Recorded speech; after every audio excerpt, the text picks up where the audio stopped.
Hi, I'm Ingert Johnson from Al Johnson's in Sister Bay. I hope you enjoy my new video series called Door County Girl. These are stories of my life, the people and places that I love, and of course how we all survive here in northern Wisconsin. You can come back as often as you like, but don't forget to subscribe to Al's YouTube channel. I'll be posting lots of really cool new videos. So let's go!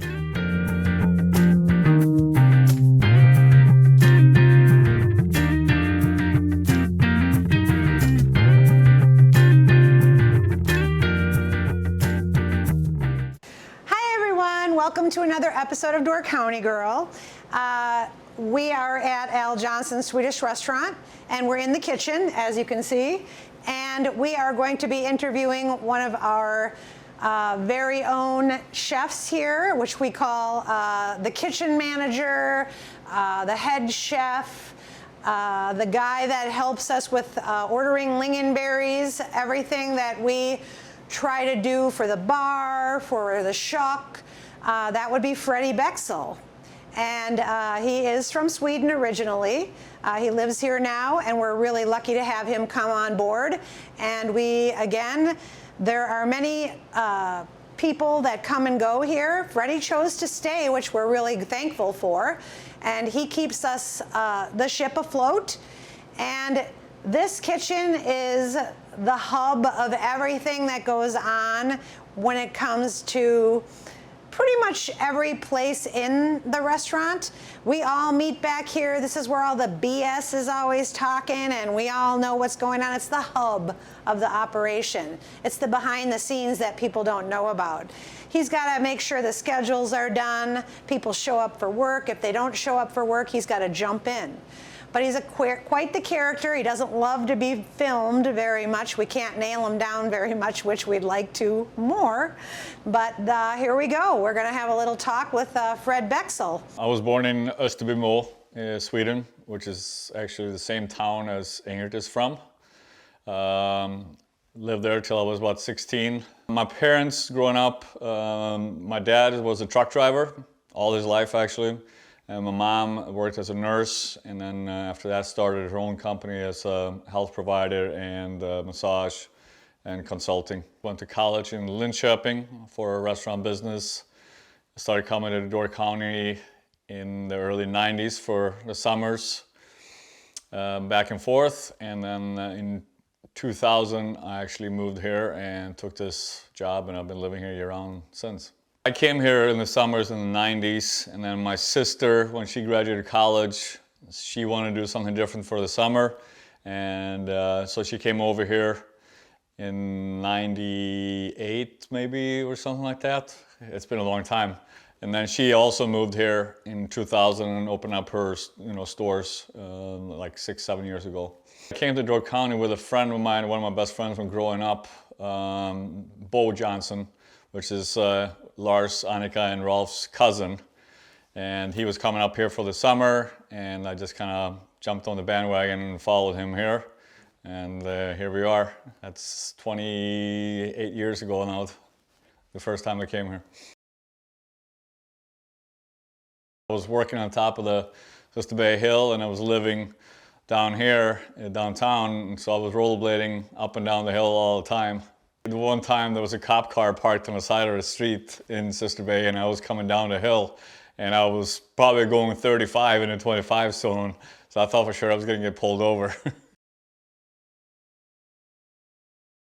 My first job in the restaurant business was back in Stabbur at the local tavern.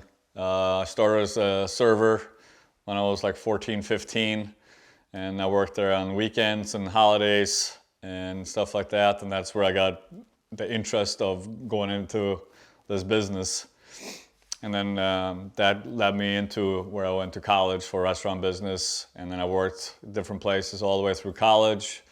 Took a sous chef job out of college, and 2 months into that, and that's when I decided to come here for the late summer. So I quit pretty early. When I first came here to Al's, it was actually in August '92. I worked part-time at Al's. I worked as a dishwasher. I did a little bit of prepping. I also worked for Bruce Alexander's at the old Hotel du Nord.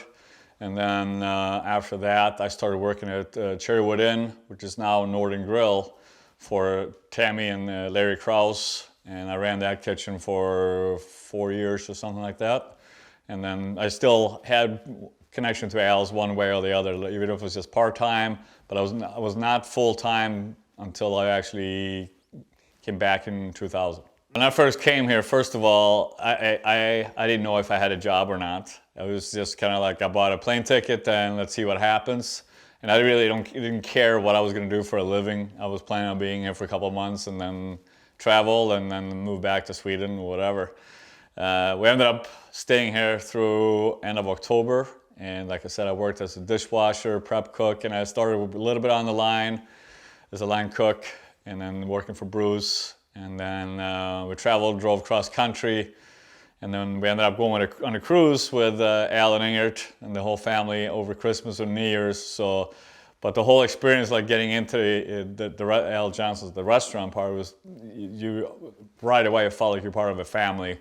And you know, the people that I worked with back then, I still stay in touch with a lot of them, and it's just a very close-knit family over all the years. Because I mean, there's been a lot of people coming and going and that I've worked with over the years. When I first started working in the kitchen itself, the fact that we don't have any tickets, and any other job that I had before in any other kitchen, you're so used to looking at a ticket and that's how you know what you have for an order. But here, you know, everybody is just called in and the servers will just yell at you all day long. And when you're not super comfortable with the language, that's the toughest part when you first get started. And for me too, like I wasn't so concerned maybe about the cooking part, but the language barrier is definitely tough. But it was also a fun challenge to me, and I think that's how it is for a lot of people when they first start. You get timid when there's, you know, 5, 6 servers standing in line screaming at you and you have to remember everything.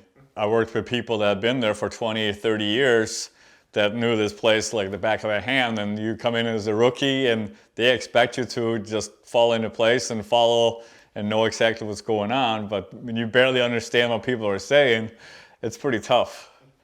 I started in the restaurant because I've always felt like, and I never played video games, but I always felt like, especially like in the kitchen at Al's, at the end of the day, like you feel like you've been playing a video game and you're like taking it to a different level because it's such fast pace. Yeah, it's stressful, but I enjoy that environment. And you're working so close to other people, you're literally inches away all day long, and yeah, it's hot, it's stressful, but I just love being part of it. At the end of the day, on a big, busy summer day, you get done, you're like, what just happened in the last 6 hours? When I first met Al, you felt like you're part of his family instantly. And to me, he kind of was almost like my American grandpa. I always felt like he took me under his wing and guided me through not just work, but life in general. You know, he helped me move forward in life with buying a house and everything else, like improving my life, like with investments, and like you got to take care of the future, and you can't just live in the now, even though it's fun going to Husby's every night after work when you work in the summer with the whole crew. But he's like, you got to think about tomorrow a little bit as well. So he always took care of me like I was part of the family. He was a great role model for me for that reason, because he showed that your employees isn't just a worker that's going to help you get your business, you know, take care of your business. It's part you get to know them, and that's, like I said, is like the reason why I'm still enjoying being in the restaurant, because you are family with everybody you work with. Because like there's no one in this restaurant that wouldn't help out with anything you needed outside of work. And Al was like that too. Well, when I first started at Al's, like I said, I worked as a dishwasher, a little bit of prepping, started on the line a little bit, and then as I was coming back, even though I'd gone to college for restaurant business, it was more about the whole experience being part of Al Johnson's, but also having the opportunity of living in Door County. And that's why I was drawn back year after year. I did skip a couple of summers when I ran my own restaurant in Sweden. And then when Rolf called me up and asked if I was interested in taking over and running the kitchen, because there was some changes going on, and then years after that, then I became the general manager, and obviously we have grown our wholesale business after that, which I started, and also our Stabbur Beer Garden with the full kitchen as well, which we started about 2016, I think. And obviously that's been a great journey to be part of. Part of the reason I still like being in the restaurant business, period, is because I think I'm somewhat restless as a person, that I always need a project. I always want to work on something. It's hard for me to just sit around and relax. And that's why, we have grown as a business tremendously in the last 4 or 5 years here, because I push pretty hard to think outside the box and what else can we do here instead of just being Al Johnson's. Nothing wrong with that, but I felt like we have opportunities to grow as a business, which we have. But also for me personally, I need to have something else to work on all the time, because I can't just sit still and be comfortable and content with what I have and what I do. And one of the reasons why I pushed hard for the wholesale business with our product was for that reason as well, that I felt like in the off season, these are things that we can grow and we can keep our full-time employees busy with, packaging, producing, and we always have a market for it, and it's grown quite a bit, and our online business has grown quite a bit. Actually, I should say a lot since we first started. We built a new warehouse in 2015, I think it was, and we're already outgrown it because of it, and started importing more product from Sweden as well. So yeah, no, it's been fun to grow the business.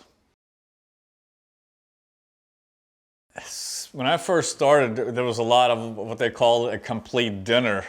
That was like the thing that Al's was known for. When you got pickled beets, you got herring, you got a salad, you got an entree, you got a dessert, and drinks. Everything was included.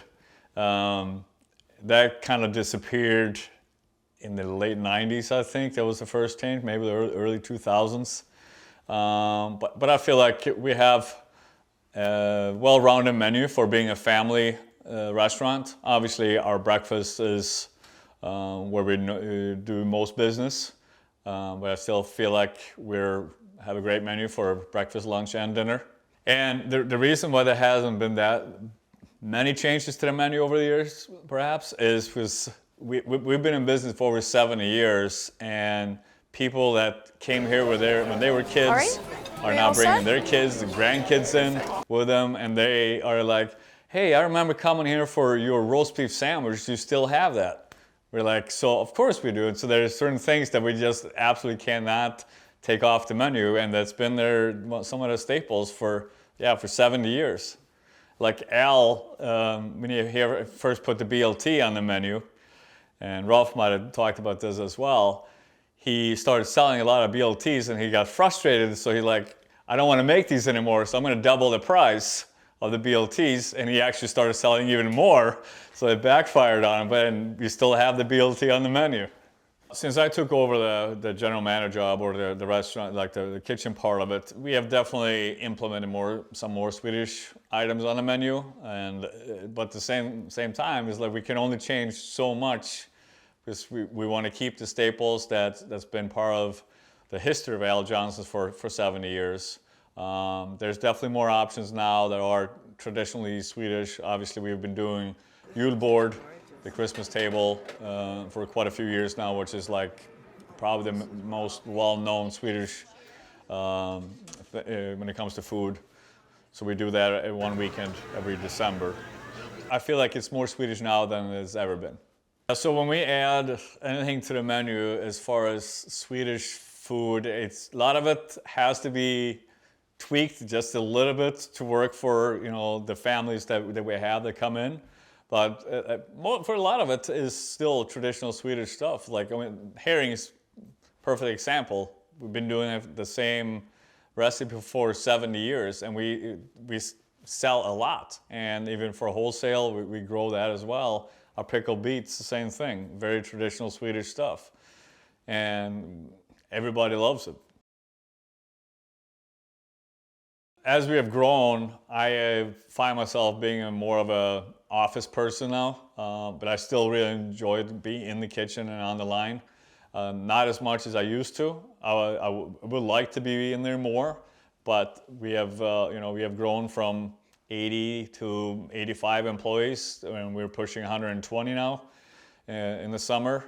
So there's a lot more things to deal with, and obviously we have a lot of J1 students that come here and work for the summer, and just housing with them and transportation, and there's a lot more than just the Al Johnson's restaurant today.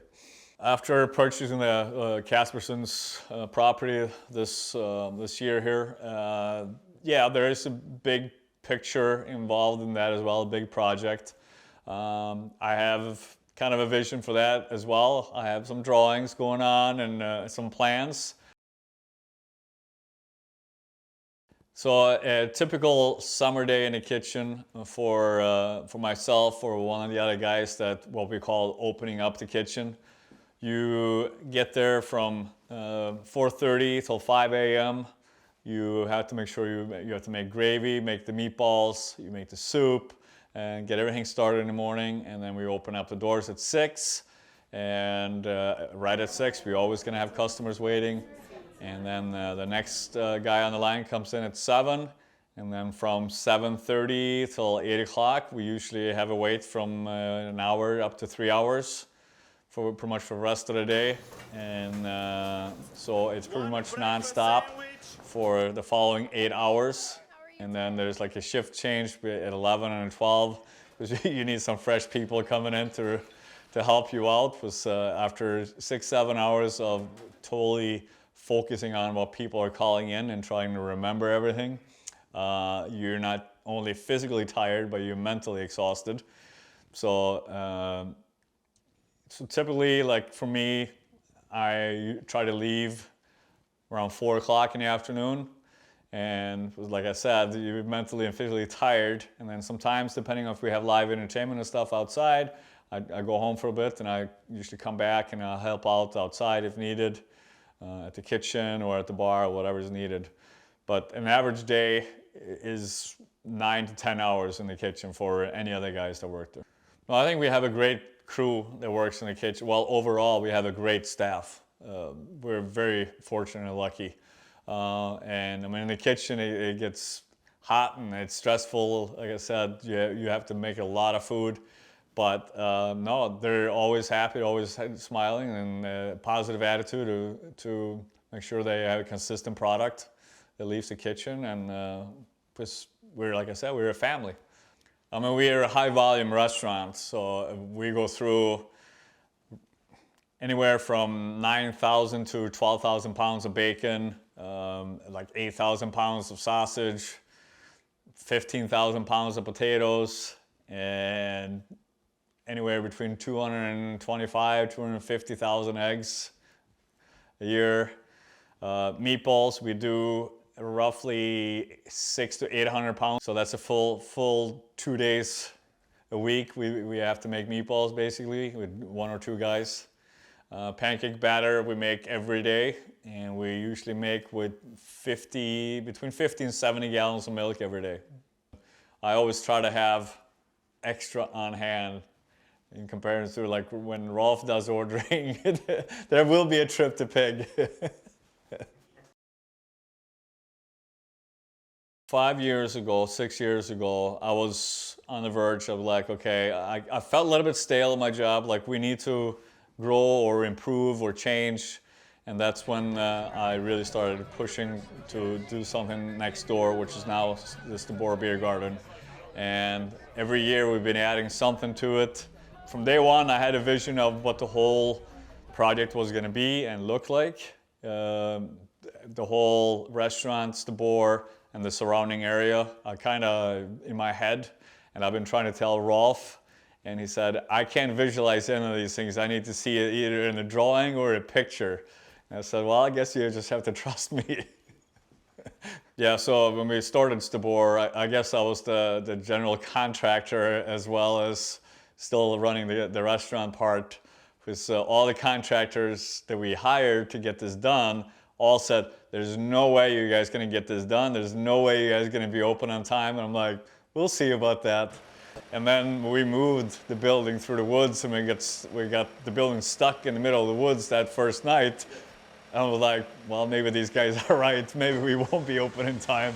But we finished, and literally for Goat Fest that first year, we finished the last board on the bar before when customers were starting to walk up. And here we are. Now we've added, you know, the retractable roof, the sides, the bathroom, the kitchen, storage building. So yeah, it's been a very fun but challenging project. When we first opened up, we literally had the Stabbur building and the surrounding bar. We have no coverage. We had some umbrellas that first summer, and we had a very great first year. And then we added the back part of it for storage. So we quickly realized that this is here to stay. And then the following year we added the bathrooms and then the kitchen and the retractable roof. And so it's like every year has been a new project. So it's been hard for us to like getting settled in and knowing exactly how we're gonna run this place, because you feel like it's constantly changing. When we opened the kitchen, a full-time kitchen at Stabbur, same thing there. It was big changes. We didn't know how many people we're gonna serve, how we're gonna do it, and we decided to do a walk-up kitchen. So you order and you have a number, and then they call out when your food is ready. You grab it and you grab a seat instead of actual having table service. My goal was to make it as fast as possible. And even like the restaurant part, we're known to be fast. You know, you shouldn't have to wait very long for the food. And same thing outside. So the menu is designed to be, you should be able to find something on there for anyone, but also that you shouldn't have to wait very long. And it's a smaller menu, but we want to keep it simple, but still yet interesting. Having the walk-up kitchen at Stabbur is definitely different than I'm used to. I've never worked in a kitchen like that. But I quickly decided that was probably our only option. We tried to do a little bit of table service, but it's a large area to have people serve at. And people move around quite a bit on the lawn. They want to sit in the sun, they want to be in the shade. It's hard to keep track of where people are actually sitting. And I think it has worked out pretty good. Pretty happy with the results. And obviously we always try to improve on everything we do. You never want to be content and sit still. I think Al would have been, when we first started growing the business, I think he would have been like, nuh-uh, we're perfect with the way, we don't have to do anything. This is working great. Why change something and why fix something that's not broken? But I think he would be very excited to see where we are today. I do wish Al was here with us so he would have a chance to sit at Stabbur and watch the Cubs and the Bears lose. But just having a scotch, sitting with him at the bar, that's one thing I wish I would have had an opportunity to do. Thanks for joining us for another episode of Door County Girl, everyone. I hope you enjoyed that video of Fred Bexell, who is our head chef and our head everything here. And don't forget to like and subscribe at the bottom of the page, and you can experience a couple more great videos from Door County Girl. See you next time. Bye, everyone. Thanks for watching Door County Girl. Don't forget to subscribe, and we will see you next time.